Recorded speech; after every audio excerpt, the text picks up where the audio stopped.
because you probably came in New York and you were at the tail end of like the Cellar's heyday, right? Like the old guard at the Cellar, Patrice. Close. That was 04. But when you actually started hanging around those guys, Yeah. Like, did you befriend? Like, were you close with Patrice at all? Yeah. I used to sit in his car at Boston Comedy Club, and so he wouldn't get a While ticket. he was on stage. Yeah, because you couldn't park, right in front of Boston. Yeah, I remember. And so I would go It sit was in the his car. Comedy Village when I was. Yeah. It flipped over. Okay, so you were there when it was still the Boston. Yeah, I barked there. That was my first barking thing in New York too. Yeah. Okay. So Patrice, was he ruthless to you?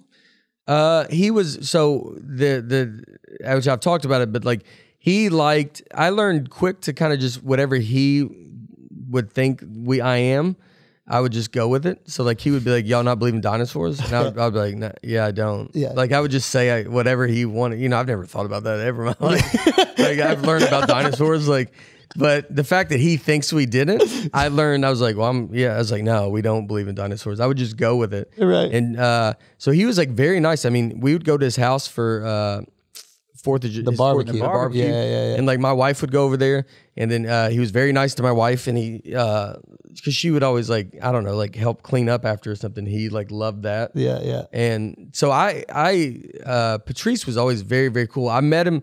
I mean, until the last day, every time I talked to him, I was like, "Hey, Nate, I'm friends with Big J." I would say that, and like at the end, he'd be like, "Yeah, dude, I know who you are," but you're like, "I don't know," He was the best I ever saw. But I was at Same. He was at Burr and his HBO One Night Stand taping. You were there? I was there. Holy fuck. And so Okay, let me just set this up to everybody listening. There is like an unbelievable bit that if you don't watch the whole thing, I don't think it resonates the same way. The whole thing with the pussy beam. Mm-hmm. It was like, what would you do if you got in a horrible car accident where you lost your pussy? yeah. You know that bit? Yeah.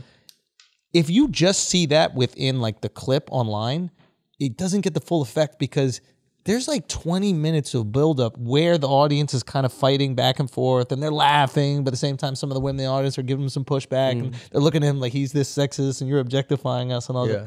When he dropped that HBO also, for the record, used to do half-hour comedy specials, and apparently they filmed Burr and Patrice the same night. Same night. Yeah, I was so there. Yeah. what? So They did. what was the reaction? Have you heard that bit before? Or I don't think I don't know if I even like remember. I won't remember that specific. okay.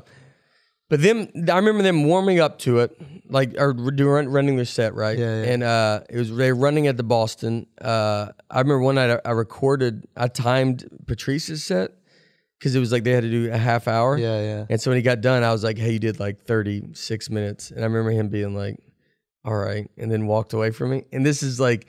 Because you did it as a favor for he didn't ask you. No, he didn't ask. no, not at all, dude. Like this was like young comic, trying eager, to. just I eager. think I'm supposed to do. Like I think at that time, well, it's called a half hour, so you have to do 30 exactly. I have no concept of editing or. Like, maybe you got to do 29 minutes, maybe do 38 minutes, like whatever the concept, it doesn't really matter. And I'm like, so I tell him, like, thinking I'm helping him. And he's, I think he was like, all right, man. Like, it did not matter at all. Yeah. And so the funny thing so I went to one taping. So the first tape, they did two tapings. The first taping, Burr went first, Patrice went second. The second taping, they would have flipped. Yeah. So I was at the Burr first, Patrice. Yeah. So what I remember the most about it was Burr's coming out. And so when Burr went up, I mean, dude, I remember in that audience, this is when he's doing the Harlem, it's hard to breathe. The higher you go in Harlem, yeah. Oh, yeah. Where he's like, you get like a white guy gets up there 120th Street, you're like, it's tough to breathe up here. Like that. So the shoes joke, the dirty sneakers, something like that. Yeah. I remember Burr murdering so hard. And I remember the audience, it was just, they didn't know what they just saw. Like he was so good that you could tell that they were like, yeah, who was that again? Like, because Burr wasn't known. Like he was like, people in comedy knew him, but he wasn't, I went to Caroline's to watch him and they closed the curtain at Caroline's. Yeah. Like he wasn't selling out. And they just, he murdered so hard. And then I think Patrice actually after him, it took a minute. Had a tough time following him. Yeah, and I always say you don't really have. It's not like Patrice is not good enough to follow him, but it's just the room has to switch. room Has to gotta calm reset. down. The room Yeah, has to yeah. be, and Burr murdered, and Patrice probably did it to Burr when they next night, flipped. yeah. But I just remember because Burr, I think, was the one that kind of, Patrice, it didn't really go crazy after that. Yeah. His elf in the room is what really was the I was big at one. that. We were at that. Oh, too. yeah. Yeah, we went to that. So that was unreal. But Burr to me, that was he did that, and then the O&A thing happened right after that. I believe, and then so then it was like, all right, Burr's gone, and then we go to Caroline's, and that's when you're like, hey, can we go watch? And they're like, Nope. no, No you can't room. go in, no room, and you're like, It is kind of crazy, and I guess people listening right now, you're probably looking at most specials and assuming everybody there is a fan. But back in the day, before you were popular, you did a special when you were kind of unknown. oh, They they would paid give the out audience. tickets for And free. They give out tickets for free, and they pay them. Yeah, Wow. So like Yeah. all the Comedy Central specials that Half were hours. half hour or what was it Even called? the Premium hours, blend or something yeah. like that. Oh yeah, even the hours. Some sometimes guys even just didn't hours. have- You can't sell a theater out. Yeah. Like it's so it's like they're not. It's not like now. Now it's like you don't get a special unless you can sell out Yeah. that theater. Yeah. They just back in the happen to day, be that's how taping they your built sold out you. show. That's what the Yeah. special is. Yeah. That's the best part is like now you can kind of go like, all right, I'll go to that market anyway, and you Yeah. sell tickets, and you're like, let's just film this. Yeah. And then so you pick where you want to film, which is it's much different. You're in front of your crowd, and Yeah. but then people they don't know why they're there. When you film, do you like being fish out of water for a special, for something you're taping? Do you like being a little bit of a fish out of water to that audience? Like they know who you are, they're familiar with you, but at the same time, they like the fact that you're a little bit different? Yeah. Or do you like being home team? For a special specifically, not So, just for fun. well, the greatest, one thing Seinfeld said a long time ago, they said, what the only thing that you miss, like before being famous? Yeah. And, Winning them over? yeah. And so, and I can still win. I can go to a comedy club, and if it's not my audience, I'm not saying everybody just knows who. Yeah. Comics, we're not. It's not like it's, I mean, like David Spade goes up, you're like, yeah, everybody knows who David Spade is. Yeah. But with us, it's like, yeah, our audience knows, but I can easily go to a lot of people and they have no idea who I am. Yeah. But so it's when you do a special, it's going to be kind of tougher now to do it in front of a crowd that doesn't know you. Yeah. And you want it to. I think I just would want my audience there now, just because we're there. Yeah. But it's like it depends on where you film it. Like I don't, the last one I filmed in L.A. and this next one, when we think about like, I don't know where I would want, possibly San Francisco or like I like filming in maybe a different place. Yeah. That's from where I'm at. Yeah. Just to be like you hear this. It's unique what they're hearing. Yeah. If you're a San Francisco comic and you got a comic going up there doing like some super progressive, like woke stuff, they've probably heard versions of those ideas throughout their life. Yeah. Right? Maybe throughout their week, right? They've heard that take on the riots or whatever it is. Yeah. But like when you go tape in a place where they don't know your perspective, your voice is interesting. Yeah.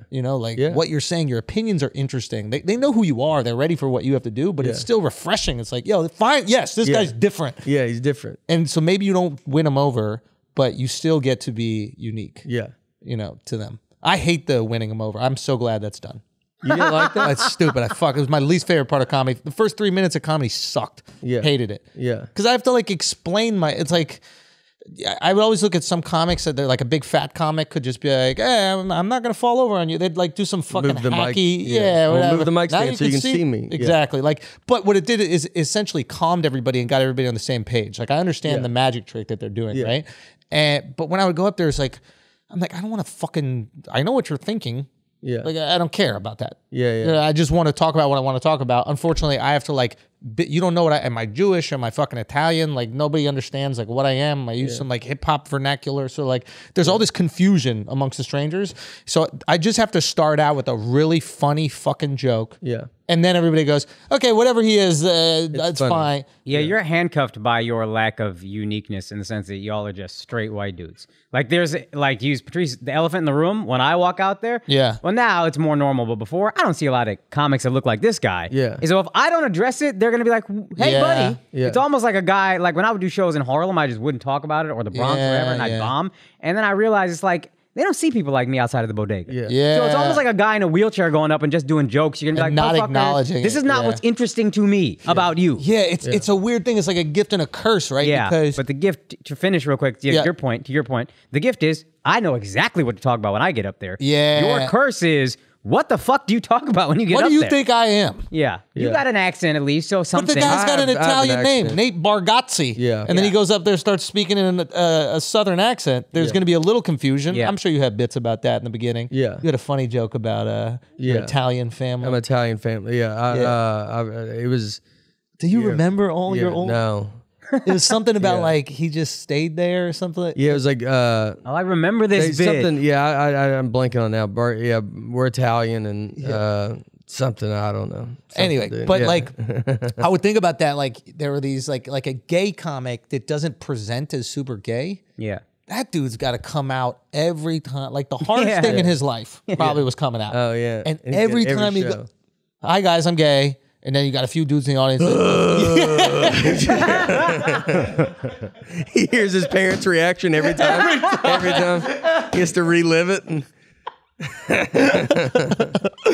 So it's like, I understand how that's tough, but at the same time, and I wonder if like, I always wonder that like with gay dudes in life, if they lean into the femininity or whatever that word is of to homosexual. get it over with. Yeah, it's like, I don't got to explain to you what I am. Yeah, yeah. Like I'm gay.